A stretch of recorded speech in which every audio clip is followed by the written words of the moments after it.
I've put in a lot of effort to reach my current position in life. I'm on the verge of becoming a millionaire, and it's all because I worked my way up the corporate ladder. I also developed a close friendship with my boss. On top of that, I have a wonderful wife. Everything in my life was going smoothly until I discovered that my wife was cheating on me. What's even worse is that the reason I'm getting promotions at work is because she's having an affair with my boss. And the situation took a turn for the worse when I decided to expose their relationship at one of our company's major annual events, attended by all employees, including the billionaire owner. It's a crazy situation. Hello, my name is John, and I'm currently facing an extremely stressful situation. My life used to be quite simple, with a fulfilling career and a loving relationship. I grew up as the only child of my parents, and I was fortunate to witness their deep love for each other. My father worked diligently as an office clerk, while my mother took on various jobs, although nothing stable. Financially, we were doing fine. We had a home which my mother had acquired as part of our inheritance. That was pretty much my background. I didn't live a lavish life, but I received love from some of the top colleges in the country. I have vivid memories of the day I received my scholarship letter, and those colleges never made me feel like I was from a less privileged background. I attended a public school and excelled academically. After completing my schooling, I earned a scholarship for my master's in business. My parents were extremely proud of me, and at 18 years old, I headed off to college, living far away from them. I must admit, I missed them a lot. College turned out to be emotionally challenging for me because that's where I realized the significance of money. Many of my peers had a lot of it. I discovered certain unspoken rules that govern the world we live in, rules I hadn't been aware of until I got to college. You could only gain entry into the best clubs if you were popular. Popularity often hinged on having an attractive girlfriend, wealth, and possessing a cool car to buy gifts for her. Essentially, life boiled down to having money, which I didn't have much of except for the allowance my father sent me for books and emergencies. My education was fully funded and I never asked for more. However, at a young age, I made a firm decision that I wanted to become wealthy so that my future children wouldn't just have love in abundance, but also a substantial amount of money. When there aren't any distractions, you tend to focus on your studies. That's exactly what I did. I dedicated myself to studying diligently and eventually secured a pretty decent job with one of the biggest corporations as an entry-level executive. Although the pay was higher than what you'd typically get at an entry level, I felt a sense of pride in how far I had come. With my first paycheck, I purchased tickets for my parents to visit me in New York, where I currently reside. I didn't have a lot of money to show them around or treat them to a fancy dinner, but I still wanted them to see how well I was doing. They stayed with me in my rented apartment, which I shared with a colleague from my office. I was proud of my accomplishments and wanted them to see my new life. Things were going well for me. Within a year, I had been promoted to a team leader. I managed to secure a rented apartment where I could live on my own, and life was actually quite enjoyable. That's when I had the pleasure of meeting my next-door neighbor, Sarah. She was the most stunning woman I had ever seen. When you've gone without a girlfriend for a long time, you can become a bit apprehensive about making the first move. I was lucky because one day, she took the initiative and invited me over for coffee at her place. I was overjoyed and tried to contain my excitement, but I couldn't help but smile and accept her invitation with enthusiasm, saying, "Sure." Our love story with Sarah began, and we quickly started dating. After another promotion and becoming the head of my department, I proposed to her, and she said yes. Life was better than I could have imagined. We planned a summer wedding with close friends and family, and both sets of parents blessed our union. Just 4 years after college, I had a great, well-paying job in New York, and I was married. It felt surreal. Over the next 2 years, I focused on my career, aiming to provide for my future family and buy a house before having kids. Sarah supported my career, never complaining about the time I couldn't spend with her. We believed in climbing the corporate ladder as newlyweds. I became friends with my boss, Mike, who happens to be the CEO of our company. It's impressive that he achieved such success at a young age. Even though he's only in his late 30s, he's also married to Emily. 4 of us became close friends, which helped me achieve my goals more quickly. Sarah was also busy pursuing her dream as a fashion designer, making strides toward success. We both had hectic lives but enjoyed our marriage. Despite coming home late every night, we always waited for each other to have dinner together. I was getting closer to my goals and planned to discuss having children with Sarah in the next 6 months. That night, I eagerly returned home, ready to have that conversation. However, to my disappointment, Sarah never showed up, and I grew tired, falling asleep on the couch. The next morning, when I woke up, she was still asleep in the bedroom. I left her a text and headed to the office. The following days unfolded similarly. Sarah returned home much later than expected, and I refrained from questioning her because our busy schedules often kept us apart. However, an unsettling feeling began to creep in. After a week of not seeing each other, I felt compelled to investigate what was happening. Before resorting to detective work, I attempted to discuss her schedule multiple times, but she offered only vague answers. After work one day, I went directly to Sarah's workplace, only to find it empty. I called her from outside her office to ask where she was. When she answered, I heard music in the background. She said, "Hi baby, I'll be late today, I'm sorry. Work's been crazy and we'll be stuck at the office all night." He. My heart sank and I couldn't utter a word. I ended the call, tears clouding my vision. Even though my sight was blurry, I grasped the situation. Sarah was having an affair. It seemed like the only logical explanation for everything that was happening. Unable to think clearly, I sought solace in a nearby bar. After 4 drinks, I lost count and ended up passed out on the bar floor. The waiter woke me up at 3 a.m. when they were closing, and I stumbled my way home. Of course, Sarah wasn't there.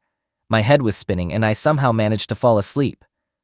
I woke up well past office hours and heard noise coming from the kitchen. I found Sarah casually cooking, which left me confused. Could I be overthinking this? There was a chance they were working somewhere else, not at the office. She made a remark about my drinking and dozing off, and I just smiled, saying nothing. I inquired about her whereabouts the previous night because I wanted to discuss something important and take her out to dinner. My suspicions were confirmed when she mentioned once again that she had been at her office all night working. I felt the need to uncover the reason behind her lie, but I was afraid to discover the truth. I made a call to my workplace, informing them that I wouldn't be coming in. My plan was to find some clues to understand what was happening and why. She left for work around noon, and I stayed behind, claiming not to feel well. She gave me a goodbye kiss on the forehead and promised to return by 7. After she left, I waited for about 5 minutes before following her. She got into her car and drove in the direction of her office, which seemed to confirm her story. Nothing seemed out of the ordinary or suspicious. I waited in my car at her office for the next half hour, hoping for some revelation, but nothing occurred. Around 5 p.m., when I was about to give up and leave, I saw my boss's car pull into the driveway. I quickly ducked into my car, not wanting him to see me, as I had essentially been spying on my wife and missing work for no apparent reason. However, instead of passing by me, he parked his car next to mine, and I witnessed Sarah exiting the building. My body froze, and my brain ceased to function as I watched the two of them briefly kiss before disappearing into his car. My wife is having an affair with my boss. What should I do? Update number 1. Hey everyone! It's been a week since I discovered the affair between my wife and my boss, and everything that used to be routine in my life has turned into a complex ordeal. I wanted to share that the responses to my situation have been quite varied, but the majority of you have suggested that I confront her. As much as I would like to, there's a significant issue with this approach. You see, I've worked diligently to establish my financial stability, and I don't want to jeopardize that over my wife's infidelity. I can't comprehend why she feels the need for another man. It's only been 2 years since we got married, and she's already bored with us. I've been losing sleep trying to find a rational explanation for her actions, but so far I haven't found one, aside from the possibility that she's simply a terrible person who doesn't grasp the gravity of her choices. Additionally, she's completely unaware that I've discovered her affair, and I'm at a loss for how to proceed. However, some of you have suggested seeking help from Emily, and I've been leaning toward that idea as well. It seems like a good way to balance saving my career while still exposing Mike and Sarah. I treated Sarah the same way all week so that she wouldn't suspect anything. Meanwhile, she's been discussing our future with children and our house as if everything's normal. It really hurt when she brought up the topic of having children with me. I love her, and I'd love to start a family with her. However, it took me less than 24 hours to come to terms with the fact that those dreams are now shattered. My wife is manipulative and not a very good person. She sleeps beside me, dreaming of her future, while she's involved with my boss in some way. My priority was securing my position at the company before taking any action regarding the affair, so I arranged to meet with Emily. Unfortunately, the meeting didn't go as expected. Emily and I were acquainted because of a formal dinner we had attended, but I can't say we were close friends. She welcomed me into her home, but what transpired next shattered my hopes. As I confided in Emily about her husband and my wife, she went into complete denial.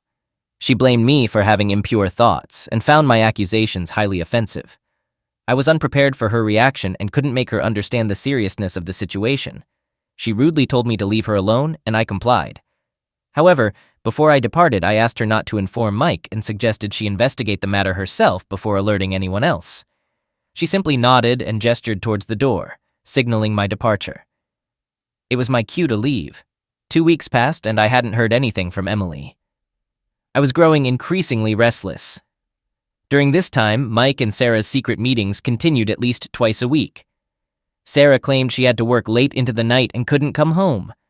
Knowing all of this was happening, I couldn't help but feel a surge of revenge and anger welling up within me. My frustration eventually transformed into pure rage. Now I was determined to expose both of them for their heinous actions and their pretense of loving their spouses. Finally, after 2 weeks, I received a call from Emily. She asked to meet me, but this time not at her home. We met at a nearby cafe, and she appeared unwell. I inquired about her well-being, and her eyes were dark and filled with circles, hinting at her distress. She began to sob, and I didn't know how to comfort her, so I simply allowed her to cry while holding her hand. After she collected herself, she retrieved her laptop. I was perplexed because I had no interest in seeing explicit images of her husband or my wife. Emily showed me several photos of young women, mostly in their late 20s, many of whom were married. I could discern their marital status from the rings on their fingers. So, what am I exactly looking at here? These are the findings from the private investigator I hired to look into my husband's secrets, Emily explained. My gaze dropped to the floor, and my brain felt like it was on the verge of a nervous breakdown. Emily had hired a private detective to validate the truth behind my story. She believed that if she confronted her husband without solid evidence, the truth might remain hidden forever.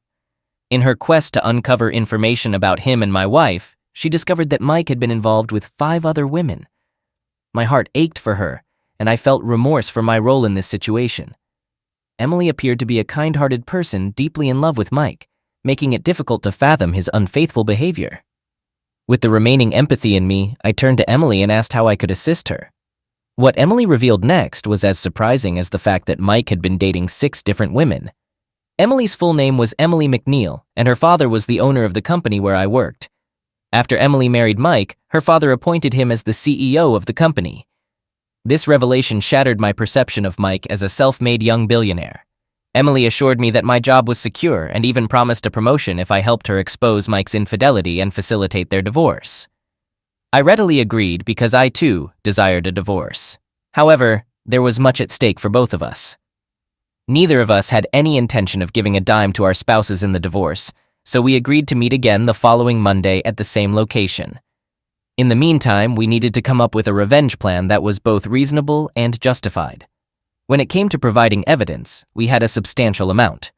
The private investigator had amassed proof of Sarah's and Mike's affair. Upon returning home, I was surprised to find Sarah waiting there.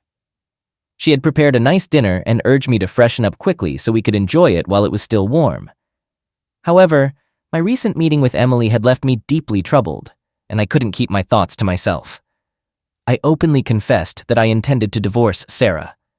As I stood under the running shower, my tears mixed with the water. I couldn't comprehend why all of this was happening.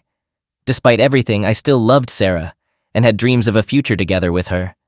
Her casual demeanor was causing my heart and ego to ache. I had an overwhelming urge to confront her with the concrete evidence Emily had given me and demand an explanation.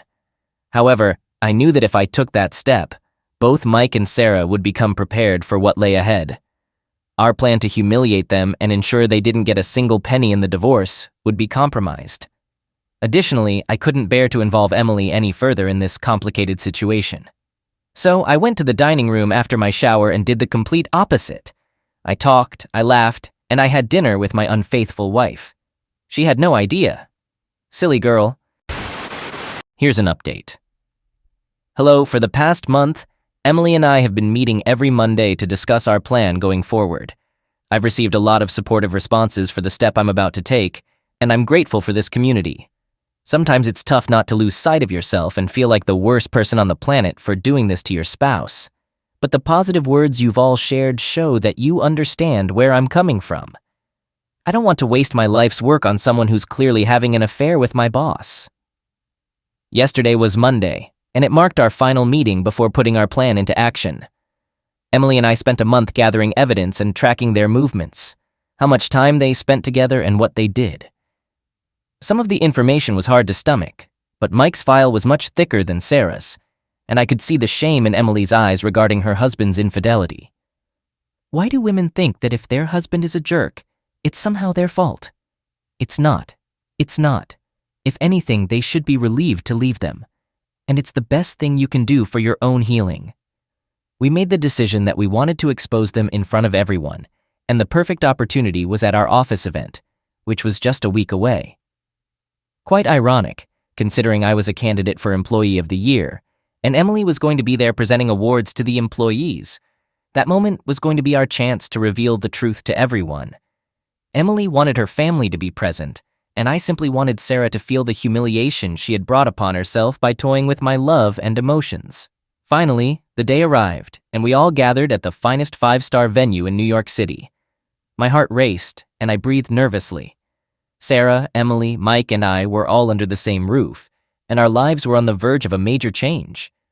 Emily was on stage presenting awards, and the announcement for the Best Employee of the Year award would come towards the end. I knew I would receive the award, but my speech would alter the dynamics of the company. To be honest, I was scared. When they called my name for the award, I went up on stage, and Emily handed me the microphone along with the award. I whispered, "It's showtime." And just then, the projector behind me went dark, and the spotlight shifted to Sarah. Every person in the room turned their attention toward her. As I uttered these words, "This award goes to my loving wife for always supporting me and allowing me to excel in my career," I expressed gratitude for her being my boss's clear favorite, and for revealing her true nature early in our marriage. Right after I spoke those words, the projector began displaying rather personal pictures of Sarah and Mike. The audience reacted with shock, gasping for air, and hushed whispers filled the room. Half the people gazed at Mike, while the other half fixed their eyes on Sarah. Emily swiftly grabbed the microphone from my hand and declared, "I will expose you, Mike." Emily's father, Joshua McConnell, the company's founder and president, was also present, or at least he used to be. Emily looked at him tearfully as he canceled the event and instructed the guests to depart, leaving only the 5 of us in silence. Mr. McNeil, clearly furious with Mike, started hurling curses at him, vowing to ruin his life and career in no time. Mike appeared as though he had seen a ghost, and Sarah couldn't even muster the courage to meet my gaze. She stared at her shoes for the next 15 minutes until I left. I went directly home, and as I stepped into my house, a flood of emotions overwhelmed me. My life was a mess, with Sarah's unfaithfulness, my shattered dreams, and the risky move I made that could destroy my career. I cried my heart out and felt more alone than I ever had before. I was on the brink of divorcing my almost new wife. We had only celebrated 1 anniversary, and I was about to tarnish her reputation and crush all my dreams in court over the next few months. No matter how much self-pity I felt, I couldn't muster any excuse or sympathy for Sarah. I knew I was doing the right thing by filing for divorce, so I opened a bottle of scotch to help me fall asleep. It was already 2 a.m., and my mind wouldn't let me rest. I'm almost tipsy as I type this now, so I hope I've covered all the awful details of the most horrific day I've ever experienced. As for Emily and me, we've already initiated divorce proceedings, but our lawyers were waiting to submit the paperwork until after the annual function. We wanted both our spouses to witness the full extent of their actions and not keep it a quiet divorce. Now it's done. The paperwork will be processed soon, and we'll have to face each other in court. I'll try to keep you updated in the days to come. You guys are the only ones I've been able to share my story with, to be honest. Here's update number 3. It's been quite some time, like maybe 6 or 7 months, since I last posted anything about this dramatic chapter of my life. To be honest, I've lost track of time. When you're either extremely happy or in immense pain, time just slips by. That's what happened to me. This will be my final update because the story of Sarah and me has come to an end. I'll share all the details, but it's difficult for me to even type this out. I want to say thank you in advance to all of you who had kind words for me and made me believe that I'm not a terrible person, just someone who's hurting. After the annual function night, I drowned my sorrows in alcohol, and when I woke up the next morning, Sarah was nowhere to be found.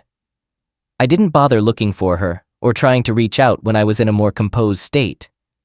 I called Emily to check on the status of the divorce papers, and she told me that both Mike and Sarah would receive the papers within the next 2 days. I was prepared, ready for Sarah to look me in the eyes and see the pain she had caused for no reason. The day of our first court hearing arrived.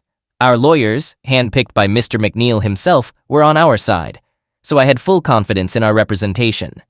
Besides, we had all the concrete evidence required to prove our case against our cheating spouses. It was finally time for me to inform my parents about the situation before they learned about it through the news, because, well, that's what happens when you're involved with a billionaire. When I called them, my mother started crying and sympathizing with me. They never imagined Sarah doing something like this, but they supported my decision to go public and get a divorce. In no time, they flew to New York to stand by my side. Upon reaching the courthouse, I noticed that Sarah was living with her parents, and both of them were there with her. No matter how shameless it may seem, parents are naturally inclined to support their child, right? Fair enough. The legal proceedings began, and our lawyers went after everything related to Mike and Sarah, their careers, reputations, behavior, courage, you name it. They were thoroughly shamed. I felt sorry for Sarah's parents, having to witness it all, but it was her choice to have them in the room. So it was all on her. Everything was on her. By the end of the presentations from her lawyers, there was absolutely no room for a defense. The room was filled with a sense of guilt, and I was 100% confident that our divorce would be granted. But Mr. McNeil had different intentions. At his request, the lawyers demanded that Mike be removed from any position within the company and be given a negative character certificate, making it extremely challenging for him to restart his career in this field. Both of them were stripped of any legal rights over our finances. Instead, they were required to pay a certain amount as compensation for the mental harassment they had caused and were not allowed to claim anything from our joint accounts or finances, including those of our spouses. Mike even had tears in his eyes, and Sarah was overwhelmed with guilt. We were all too young to have gone through this, but in the end, we emerged victorious. As we drove back home, I received a text from Sarah, a heartfelt apology where she expressed her deep remorse for putting me in this situation and mentioned her plans to move out of town soon. My parents tried to console me, and we were all too distraught to discuss the matter any further. The case and its details were widely covered by news channels, with our pictures displayed on screen. The entire New York City must have learned about what transpired among the four of us. It was a revenge I had desired, even though it wasn't the life I had envisioned with my wife. I genuinely believed that what happened was what she deserved. I assumed Mike's position as a manager, just as Sarah had promised. And no, it wasn't easy returning to that office. My personal life became a subject of ridicule, but I was unwavering in my commitment to my career. I still believed in love and loyalty, hoping that someday I'd find the woman I deserved. I had no idea what became of Mike, but I heard he left town too. All right, that was a fun story. Now let's move on to another exciting one. Stay tuned and let's dive in. Story 2. Full disclosure, this isn't my personal story. It actually happened to a friend of mine who has been living in the USA for a long time, although I'll adjust some of the dialogue for clarity. My friend gave me permission to share his tale online, and to make it easier to narrate, I'll present it as if it happened to me. I've also altered a few details to protect privacy. I share my living space with my girlfriend Karen and an old grade school buddy named Jake, who was employed as a sales rep. Our residence is situated on the outskirts of a well-known city in the United States. In my late 20s, I found myself in need of employment after the bar where I had been working closed down. Recognizing my desperate situation, Jake reached out to me and informed me that his new girlfriend Jill had recently acquired a motel with a small kitchen and was in search of hired help. Naturally, I eagerly embraced this opportunity, especially since Karen wasn't currently employed, our bills were accumulating, and our health insurance premiums were looming. I gave Jill a call and arranged to meet her at her new property for a formal introduction. Jake had already personally introduced me to Jill and had informed her that I had practical experience in the hospitality industry. To provide some context, my father is an electrician and firmly believes that if you can afford to pay someone to fix something, you can probably do it more affordably yourself. He imparted a wealth of knowledge to me, and he continues to do so even today. Following a 30-minute conversation, Jill tested my skills with various tasks, such as rewiring an outlet, unclogging a sink, and quizzing me about liquor laws. It goes without saying that I was hired on the spot.